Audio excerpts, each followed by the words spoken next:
Want help to grow your business? Download BRiN, the world's first business advisor in your pocket. To find out more, visit BRiN.ai or search the App Store today.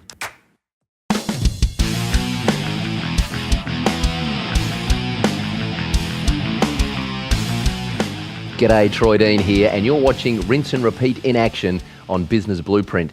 This is the final episode of this series where we are helping you create recurring revenue by interviewing real business owners who have done just that. Why? Because recurring revenue is the holy grail, my friends. I've said it a gazillion times and I'll say it a gazillion more. It dramatically reduces stress levels for the business owner. It gives you predictable cash flow and helps you manage the growth and the expansion of your business. And it beats the pants off selling time for money. The first series, Rinse and Repeat, which is available at businessblueprint.com or on the Apple TV on the Business Blueprint app. And in that series, Rinse and Repeat, we showed you the 6-part methodology and formula for building recurring revenue. In this series, Rinse and Repeat in action, we're actually interviewing real-life business owners who have done just that to show you how this theory and this model can be applied in the real world. And in this particular episode, I'm very pleased to introduce you to my friend Ben Stickland from Alliance Software, who is going to help us make sure that there is a market and that there are customers ready to buy our recurring revenue product before we spend or waste lots of our time building something that nobody wants. This is a fabulous interview. There's lots of gold nuggets in here. I'm really looking forward to bringing it to you. Without further ado, let's go and meet Ben Stickland. Ben Stickland, welcome to the show. G'day, mate. Absolute pleasure. Thanks for joining us. Cheers. Now, for those that don't know, who are you and what's your background? So, my background professionally would be as, I suppose, a bit of a serial entrepreneur in that I've started 3 businesses all in the tech space. The first of those is an in-house TV system for the aged care space, and we'll be talking about recurring income. That's a pure recurring income business. The second one being a business called Noble Samurai, which sells online software, and it's a really interesting mix of some recurring and some non-recurring. We've kind of seen the pros and cons of both of those. And then the third one is a consulting business that builds custom software and sort of sophisticated websites. But because of the other two, we've got about 25 staff in that business. We've had really good opportunities to work with entrepreneurs, and so probably every year I'll get pretty involved with 2 or 3 startups where we do the tech work, and it's interesting to see how recurring income and just the challenges of tech startups work in those spaces. So the experience is both from our businesses and from some client businesses as well. So for those that don't know and are new to this space, what is a recurring revenue business model and how does it differ from a non-subscription business model? So to me, that would be the very pragmatic difference would be one where the client knows in advance when they buy into it. What they're actually buying into is a longer term commitment of regular payments. So that's at a very tactical or basic level. But I think there's a lot of differences in terms of what that means for you in the way that you run your business. I think that there's, in terms of the promises you make to your clients, even in terms of the relationship you have, it moves from sort of in many cases, a customer to a client relationship where it's a longer term thing. So there's a lot of differences there as well, but simply put, you're looking for a regular payment from your customer. What's one of the main advantages as a business owner of having recurring revenue? Well, take our web to TV business, for example. That business has been a lot of work to get up and a lot of investment, and we've certainly made plenty of mistakes. But we were chatting about before the show, one of the nice things in that space is we start the year with all of our bills covered, which, compared to the other 2 businesses, I haven't probably reflected on that much, but just the difference in sort of inherent stress of knowing that you've actually got your bills covered. In that business, our dropout rate is almost 0. So knowing that you've really got this strong recurring base makes a big difference from a psychological perspective. And in terms of the web consultancy, yes, have you got any recurring revenue in that business, or is it 100% client services, just pay as you go? And it is 100% client services. Interestingly, if we looked at sort of where our sort of strategic move is, we're looking to move more into that space. And probably the thing that I cottoned onto early was that we had the opportunity to do kind of 2 different sorts of projects. One is we could pitch on a lot of government work, which is often big project and then it's done.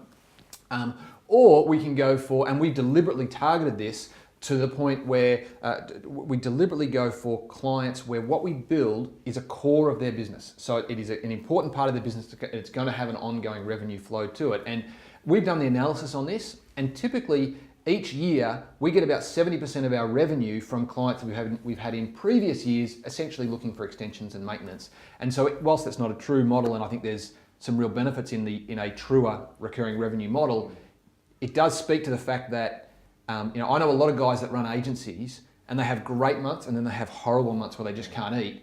And I like a more stable life than that. Yeah, absolutely. What was the first recurring revenue business that you had? Like, when did the light bulb go off for you? I think it would be true to say that the web to TV business in aged care was our first true recurring model. But that was, it would be more the challenges and the experiences we had in the Samurai business, where we decided that we really needed to move into a recurring model. So to give you an example, we sell a product called Market Samurai. And Market Samurai has had, we've had something like 80,000 people purchase the product.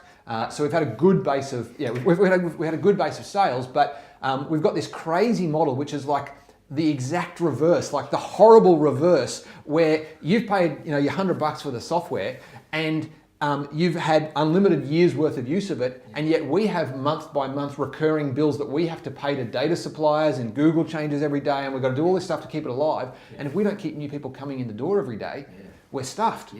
And we kind of ignored that when we were making great money, when the money was awesome. But when you get to the point where, hang on, you've actually, these other incidentals are biting you in various ways, you sort of look at, hey, how can we change that? And so for us, it's really been an evolution over 3 or 4 years to get to the point where, and it's really, it's only in the last, I would say, 4 months where we've got a business with a recurring model where the revenue goes up, is on an upward trajectory, and people are buying on a subscription. That's what they know they're buying into. We're completely off script here, which is fine. I love it. Okay. But I just want to explore this a little bit, because I was an early Market Samurai customer. For those who don't know, Market Samurai is a great keyword research tool. I was introduced to it from Ed Dale, who was one of my mentors. So I used it to do my keyword research and my competitor analysis. And when I bought it, everything was being sold on subscription. And I was expecting to pay subscription. I went through this kind of pre-launch, watched the videos. Dr. Anthony Fernando, who was, just blew my mind. I met him recently, actually. It was fascinating and a bit weird for me. And I'm sure it was weird for you too. And then I bought it, and it was like a one-off payment, and I couldn't believe it. Now moving towards Content Samurai now, which is a subscription base. My question is, why was Market Samurai not a subscription base? Was it because that you were afraid that it would be too much of a hurdle for people to commit to, or had you just not considered it at that point? And whether there was a fear there is debatable. Our intention with Market Samurai wasn't to make money, which sounds really dumb. But our intention was, we had an opportunity way back in the 6 or 7 years ago with Ed Dale, and he had his very successful 30-day challenge, to put a product into that mix, and what we wanted to do in simple terms was scrape his list. So we wanted to have a product that was a no-brainer, get a bunch of customers, and then sell them product number 2. What happened with Market Samurai was 2 things. 1, it was wildly more successful than we expected. 2, it was wildly more maintenance heavy than we expected. And so we found ourselves in this trap of, hey, we've got this product, do we move it into a recurring revenue? How do we do that? And we essentially decided that we wanted to keep that as our lead generation tool and look at other products that can be sold on a subscription basis. Little did we know that not every product that you launch is ridiculously successful off the bat. And I mean, I remember the day with Market Samurai looking at the bank account and going, where the hell did all the money come from? Like, how often does that happen in your life where you go, God, there's just a lot of money in that bank account? And it wasn't like that for every subsequent product. There's been a lot of blood, sweat, and tears in the meantime. So we're going to talk more about some of those products in a minute. How have you found so 2 things with a recurring revenue business model is, do you get more objections from customers committing to a monthly subscription? Like, is the sell harder because it's a monthly subscription?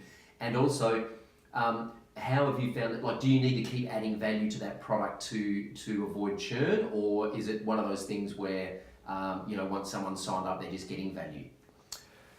And I think the answer is you do need to continue to add value, and we're looking to do that. The nice thing about software compared to membership is that software, when you think about it, as long as the product keeps doing the job that people bought into it to do, and that job is important. So take, for example, there's a communication platform called Slack that we use in our business, and it's replaced probably 70% of our email. Now, I don't care if they never add another feature to the product, but what I want from them is just make it run, make it reliable, and all of my staff talk to each other all day long on Slack. So the value proposition for there is already there in that product. Now, do we intend to keep growing and increasing it? We do. The challenge, my view of software versus membership is actually much easier to get up. Like it's the technical requirements and risk and all that sort of stuff, the barrier is much lower, but you have the onus is on you month by month to continue to add value to it. Interestingly, we have a product called Vidsy. Now, the Vidsy, we've had just we decided we were going to sell on recurring income. We decided that was come hell or high water, that was what we were going to do. And so we built a product which maybe we might do the life cycle of sort of learning from some of the marketing mistakes we made in bits and pieces. But our second to last product that we built is a platform called Vidsy. And the promise of the Vidsy product is take a person who hasn't got a background in marketing, give them half an hour to 45 minutes, maybe an hour with the product, and they'll get a sales message that is as good as what they'd spend if they spent $5,000 with a copywriter. That's the promise of the product. And fascinating, we sold on a subscription basis.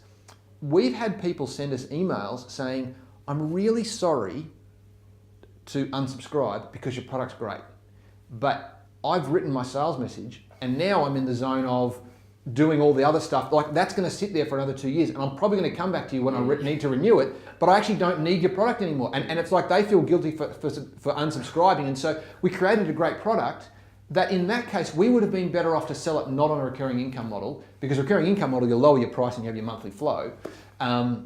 Whereas Content Samurai, one of the big learnings was that To continue enjoying this presentation, download BRiN, the world's first business advisor in your pocket. To find out more, visit BRiN.ai or search the App Store today.